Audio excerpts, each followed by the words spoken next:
ചലച്ചിത്ര മിമിക്രി താരം കലാഭവൻ നവാസ് അന്തരിച്ചു. 51 വയസ്സായിരുന്നു. ചോറ്റാനിക്കരയിലെ ഹോട്ടൽ മുറിയിൽ മരിച്ച നിലയിൽ കണ്ടെത്തുകയായിരുന്നു. ഹോട്ടൽ ജീവനക്കാർ വാതിൽ തുറന്ന് അകത്ത് കയറിയപ്പോൾ നവാസ് നിലത്ത് കിടക്കുന്ന നിലയിലായിരുന്നു. പ്രകമ്പനം എന്ന സിനിമയുടെ ചിത്രീകരണവുമായി ബന്ധപ്പെട്ട് ചോറ്റാനിക്കരയിൽ എത്തിയതായിരുന്നു. മിമിക്രി വേദികളിലൂടെയാണ് നവാസ് മലയാളികൾക്ക് സുപരിചിതനാകുന്നത്. കലാഭവൻ മിമിക്രി ട്രൂപ്പിൽ അംഗമായിരുന്നു. സഹോദരൻ നിയാസ് ബക്കറിനൊപ്പം അദ്ദേഹം നിരവധി ഷോകളുടെ ഭാഗമായിട്ടുണ്ട്. 1995 ചൈതന്യം എന്ന ചിത്രത്തിലൂടെയാണ് സിനിമയിൽ അരങ്ങേറ്റം കുറിക്കുന്നത്. ജൂനിയർ മാൻഡ്രേക്ക്, അമ്മ അമ്മായിയമ്മ, മീനാക്ഷി കല്യാണം, മാട്ടുപ്പെട്ടി മച്ചാൻ, ചന്ദമാമ, മൈഡിയർ കരടി, വൺ മാൻ ഷോ, വെട്ടം, ചട്ടമ്പിനാട്, കോബ്ര, ABCD, മൈലാഞ്ചി മുഞ്ചുള്ള വീട്, മേരാ നാം ഷാജി എന്നിവയാണ് പ്രധാന ചിത്രങ്ങൾ. ഡിറ്റക്റ്റീവ് ഉജ്ജ്വലനാണ് അവസാനമായി തിയേറ്ററിലെത്തിയ ചിത്രം.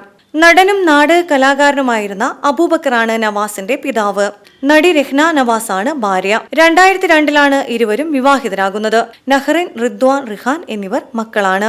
മൃതദേഹം കളമശ്ശേരി മെഡിക്കൽ കോളേജ് ആശുപത്രി മോർച്ചറിയിലാണുള്ളത്. പോസ്റ്റ്മോർട്ടം നടപടികൾക്ക് ശേഷം മൃതദേഹം ബന്ധുക്കൾക്ക് വിട്ടു നൽകും. ആലുവയിലെ വസതിയിലും ആലുവ ജുമാ മസ്ജിദ് പള്ളിയിലും പൊതുദർശനമുണ്ടാകും.